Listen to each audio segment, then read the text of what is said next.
Hello ವೀಕ್ಷಕರೇ, ಎಲ್ರಿಗೂ ನಮಸ್ಕಾರ. Welcome back to my channel. ನಾನು ನಿಮ್ಮ ನವೀನ್. ನೀವು ನೋಡ್ತಿರೋದು ಚಿಲ್ ಸಿಟಿ ನವೀನ್ ಚಾನಲ್. ಇವತ್ತು ನಾನು ನಿಮ್ಮನ್ನ ಒಂದು ಆಶ್ಚರ್ಯಕರವಾದ ಊರಿಗೆ ಕರ್ಕೊಂಡು ಹೋಗ್ತಿದ್ದೀನಿ. ಆ ಊರು ಯಾವ್ದಪ್ಪ ಅಂದ್ರೆ ಇಂಡಿಯಾದಲ್ಲೇ ಎಲ್ಲೂ ನೋಡಕ್ಕಾಗದೆ ಅಂತ ಒಂದು ಊರು. ಆ ಊರಿನಲ್ಲಿ ಏನ್ ಆಶ್ಚರ್ಯ ಇದೆ ಅಂದ್ರೆ, ಈ ಕಾಲದಲ್ಲಿ ನಾನ್ ನೋಡಿರೋ ಮಟ್ಟಿಗೆ ಒಂದೊಂದ್ ಮನೆಗೂ ಎರಡೆರಡು ಡೋರ್ಸ್ ಮಾಡಿಸಿಟ್ಕೊಂಡಿದ್ದಾರೆ. ಆದ್ರೆ ನಾನ್ ಕರ್ಕೊಂಡು ಹೋಗ್ತಿರೋ ಊರಲ್ಲಿ ಒಂದ್ ಮನೆಗೂ ಬಾಗ್ಲಿಲ್ಲ. ನೀವು ನೋಡ್ಬೋದು. ಅದಾದ್ಮೇಲೆ ಅಂಗಡಿಗಳಿದಾವಲ್ಲ, ಅದಕ್ಕೂ ನಂಬರ್ ಪ್ಲೇಟ್ಸ್ ಮಾತ್ರನೇ ಇರುತ್ತೆ, ಬಾಗ್ಲಿರಲ್ಲ. ಮನೆಗಳಿಗೆ ಜಸ್ಟ್ ಕರ್ಟೈನ್ಸ್ ಮಾತ್ರನೇ ಹಾಕಿಟ್ಟಿರ್ತಾರೆ. ಯಾವ ಮನೆಗೂ ನೀವು ಬಾಗಿಲು ನೋಡಕ್ಕಾಗಲ್ಲ. ಇಷ್ಟು ಆರಾಮಾಗಿ ಏನಕ್ಕಿದ್ದಾರೆ ಅಂದ್ರೆ, ಅಲ್ಲಿರೋ ಶನಿ ದೇವ್ರು ಬಂದು ಅವರ ಮನೆಗಳನ್ನ ಮತ್ತೆ ಅವ್ರನ್ನೆಲ್ಲ ಕಾಪಾಡ್ತಾರೆ ಅನ್ನೋದು ಆ ಕಾಲದಿಂದಾನೇ ನಂಬಿಕೆ ಇದೆ.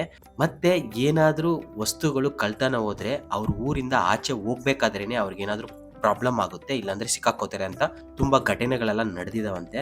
ಆ ಊರ್ ಬಗ್ಗೆನೆ ನಾನ್ ನಿಮ್ಗೆ ಇವತ್ತು ಕ್ಲೀನ್ ಆಗಿ ತಿಳಿಸ್ಕೊಡ್ತಿದ್ದೀನಿ.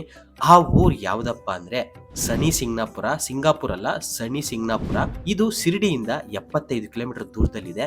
ಇಲ್ಲಿಗೆ ನೀವು ಹೋಗ್ಬೇಕಂದ್ರೆ ಸಿಡಿಯಿಂದನೇ ನಿಮ್ಗೆ ಬೇಜಾನ್ ಟೂರ್ ಆಪರೇಟರ್ಸ್ ಇರ್ತಾರೆ, ಅವ್ರು ಆಪರೇಟ್ ಮಾಡ್ತಾರೆ. ಒಬ್ಬರಿಗೆ 200 ರೂಪಾಯಿ ಚಾರ್ಜ್ ಮಾಡ್ತಾರೆ. ನೀವು ಹೋಗ್ಬಿಟ್ಟು ಮತ್ತೆ ಬರ್ಬೋದು. ಒಂದು 4 ಅವರ್ಸ್ ಇದ್ರೆ ಸಾಕು, ಆರಾಮಾಗಿ ನೀವು ಹೋಗಿ ಶನಿ ದೇವರನ್ನ ದರ್ಶನ ಮಾಡ್ಕೊಂಡು ಮತ್ತೆ ರಿಟರ್ನ್ ಆಗ್ಬೋದು.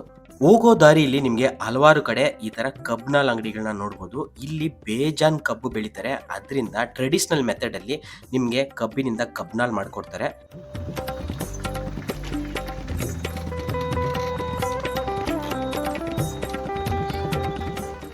ಈ ತರ ಟ್ರೆಡಿಷನಲ್ ಮೆಥಡ್ ಅಲ್ಲಿ ಕಬ್ನಾಲ್ ತೆಗಿಯೋದು ಬಂದು ಎಲ್ಲೂ ನೋಡಕ್ಕಾಗಲ್ಲ. ನೀವೇನಾದ್ರೂ ಹೋದ್ರೆ ಖಂಡಿತ ಹೋಗೋ ವ್ಯಾನ್ಸ್ ಸ್ಟಾಪ್ ಮಾಡ್ತಾರೆ.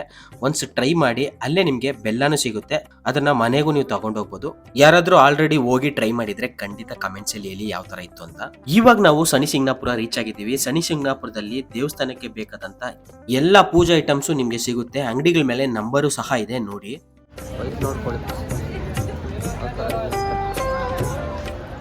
ಈಗ ನಾವು ದೇವಸ್ಥಾನದ ಒಳಗಡೆ ಹೋಗ್ತಿದೀವಿ. ದೇವಸ್ಥಾನ ತುಂಬಾ ಹತ್ತಿರದಲ್ಲೇ ಇರುತ್ತೆ.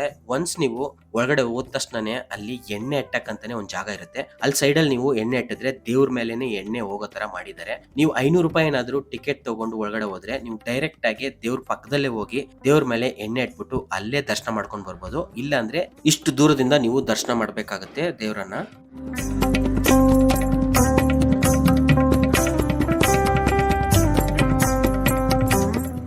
ದೇವಸ್ಥಾನದ ಎದುರುಗಡೆನೆ ನಿಮ್ಗೆ ಉದಾಸಿ ಮಹಾರಾಜ್ ವಿಗ್ರಹ ಮತ್ತೆ ಹನುಮಾನ್ ಹಾರದಂತ ದೀಪನೂ ಇಟ್ಟಿದ್ದಾರೆ. ಅದನ್ನೆಲ್ಲ ನೀವು ನೋಡ್ಕೊಂಡು ಈಚೆ ಬರ್ಬೋದು.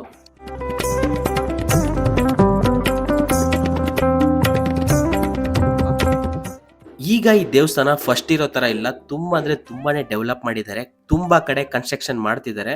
ನೀವು ಪಕ್ಕದಲ್ಲಿ ನದಿನೂ ನೋಡ್ಬೋದು. ಈ ನದಿಗೆ ನೀರ್ ಇವಾಗ ಸದ್ಯಕ್ಕಿಲ್ಲ. ಫುಲ್ ಕನ್ಸ್ಟ್ರಕ್ಟ್ ಮಾಡಿದ್ಮೇಲೆ ಇಲ್ಲಿಂದಾನೇ ನೀವು ಸ್ನಾನ ಮಾಡ್ಕೊಂಡು ಡೈರೆಕ್ಟ್ ಆಗಿ ಶನಿ ದೇವ್ರನ್ನ ದರ್ಶನ ಮಾಡ್ಕೊಂಡು ಬರ್ಬೋದು. ತುಂಬಾ ಅಂದ್ರೆ ತುಂಬಾನೇ ಡೆವಲಪ್ಮೆಂಟ್ ಮಾಡ್ತಿದ್ದಾರೆ. ಸಖತ್ತಾಗಿದೆ ನೋಡಕ್ಕೆ ಎಲ್ಲಾನು.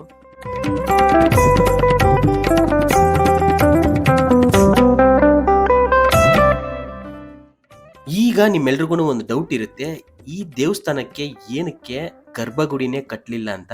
ಅದಕ್ಕೋಸ್ಕರನೇ ಇವಾಗ ಹಿಸ್ಟ್ರಿ ನಿಮ್ಗೆ ಹೇಳ್ತಿದ್ದೀನಿ. ಒಂದು 150 ವರ್ಷಗಳಕ್ಕೂ ಮುಂಚೆ ಜೋರಾಗಿ ಮಳೆ ಬರುತ್ತೆ. ಆ ಟೈಮಲ್ಲಿ ಒಂದು ದೊಡ್ಡ ಪ್ರವಾಹ ಆಗುತ್ತೆ. ಆ ಮಳೆ ನೀರಲ್ಲಿ ಈ ಕಲ್ಲು ಬಂದು ಬರುತ್ತಂತೆ. ಆವಾಗ ಕುರಿ ಕಾಯೋ ಹುಡುಗರು ಬಂದು ಈ ಕಲ್ಲನ್ನ ಹೊಡಿತಾರಂತೆ. ಹೊಡಿಬೇಕಾದ್ರೆ ಕಲ್ಲಿನಿಂದ ರಕ್ತ ಬಂತು ಅಂತ ಹೇಳ್ತಾರೆ. ಆ ಕಲ್ಲಿನಿಂದ ರಕ್ತ ಬರೋದನ್ನ ನೋಡಿ ಊರಿನ ಜನರು ಈ ಕಲ್ಲಿಗೆ ಏನೋ ಒಂದು ಮಹಿಮೆ ಇದೆ ಅಂತ ಅನ್ಕೊಂಡು ಕಲ್ಲನ್ನ ಒಂದ್ ಕಡೆ ಇಟ್ಟು ಪೂಜಾ ಮಾಡಕ್ಕೆ ಸ್ಟಾರ್ಟ್ ಮಾಡ್ತಾರೆ. ಮತ್ತೆ ಈ ಊರಿನ ಹಿರಿಯರು ಇರ್ತಾರಲ್ಲ, ಅವ್ರಿಗೆ ಕನಸಲ್ಲಿ ಬಂದು ನಾನು ಈ ಊರಲ್ಲಿ ಕಲ್ಲಿನ ರೂಪದಲ್ಲಿ ಇದ್ದೀನಿ ಅಂತ ಹೇಳ್ತಾರಂತೆ. ಆವಾಗ ಆ ಊರಿನ ಜನರೆಲ್ಲ ಸೇರ್ಕೊಂಡು ಈ ದೇವಸ್ಥಾನಕ್ಕೆ ಒಂದು ಗುಡಿ ಕಟ್ಟಕ್ಕೆ ಟ್ರೈ ಮಾಡ್ತಾರೆ. ಬಟ್ ಎಷ್ಟೇ ಟ್ರೈ ಮಾಡಿದ್ರು ಅದ್ರ ಮೇಲೆ ಏನೇ ಕಟ್ಟಿದ್ರು ನಿಲ್ತಿರ್ಲಿಲ್ವಂತೆ. ಮತ್ತೆ ಪಕ್ಕದಲ್ಲಿ ಒಂದು ಬೇವಿನ ಮರನೂ ಸಹ ಇರುತ್ತೆ. ಆ ಬೇವಿನ ಮರ ತುಂಬಾ ಬೆಳೆದು ನೆರಳು ಕೊಡುತ್ತೆ ಅಂತ ಅನ್ಕೊಂಡು ತುಂಬಾ ಜನ ಬಿಟ್ಟಿರ್ತಾರೆ. ಆದ್ರೆ ಬೆಳೆದ ತಕ್ಷಣನೇ ಅದರಲ್ಲಿರೋ ಕೊಂಬುಗಳು ಬಂದು ಬಿದ್ದ್ಬಿಡುತ್ತಂತೆ. ಆವಾಗಿಂದ ಈ ದೇವಸ್ಥಾನಕ್ಕೆ ಯಾರನ್ನು ಗರ್ಭಗುಡಿ ಕಟ್ಟಕ್ಕೆ ಟ್ರೈ ಮಾಡ್ಲಿಲ್ವಂತೆ. ಇಷ್ಟೇ ಈ ದೇವಸ್ಥಾನದ ವಿಚಿತ್ರ ಅಂತ ಹೇಳ್ಬೋದು. ನೀವ್ಯಾರಾದ್ರೂ ಶಿರಿಡಿಗೆ ಬರ್ತಿದ್ದೀರ ಅಂದ್ರೆ ಖಂಡಿತ ಮರೀದೆ ಈ ದೇವಸ್ಥಾನಕ್ಕೆ ಬಂದು ಶನಿ ದೇವರನ್ನ ದರ್ಶನ ಮಾಡ್ಕೊಂಡು ಹೋಗಿ ಅಂತ ಹೇಳ್ತೀನಿ. ಇಷ್ಟೇ ಈ ವಿಡಿಯೋ ನಿಮಗೆ ತುಂಬಾನೇ ಇನ್ಫಾರ್ಮೇಟಿವ್ ಆಗಿತ್ತು ಅಂತ ನಾನು ಅನ್ಕೊಂಡಿದ್ದೀನಿ. ನಿಮ್ಗೇನಾದ್ರೂ ಈ ವಿಡಿಯೋ ಇಷ್ಟ ಆಗಿದ್ರೆ ನಿಮ್ಮ ಫ್ರೆಂಡ್ಸ್ಗೆಲ್ಲ ಮರೀದೆ ಶೇರ್ ಮಾಡಿ. ಮತ್ತೆ ಖಂಡಿತ ಸಬ್ಸ್ಕ್ರೈಬ್ ಬಟನ್ ಕ್ಲಿಕ್ ಮಾಡಿ ನಮಗೆ ಸಪೋರ್ಟ್ ಮಾಡಿ. ಫೇಸ್ಬುಕ್ ಅಲ್ಲಿ ಫಾಲೋನು ಮಾಡ್ಕೊಳ್ಳಿ. ಇನ್ಸ್ಟಾಗ್ರಾಮ್ ಅಲ್ಲಿ ಪೇಜ್ ಇದೆ. ಡೈಲಿ ಅಪ್ಡೇಟ್ಸ್ಗೆ ಇನ್ಸ್ಟಾಗ್ರಾಮ್ ಅಕೌಂಟ್ನ ಫಾಲೋ ಮಾಡ್ಕೊಳ್ಳಿ. ಮುಂದಿನ ವಿಡಿಯೋದಲ್ಲಿ ಮತ್ತೆ ಸಿಗ್ತೀನಿ. Thank you so much. Bye bye guys.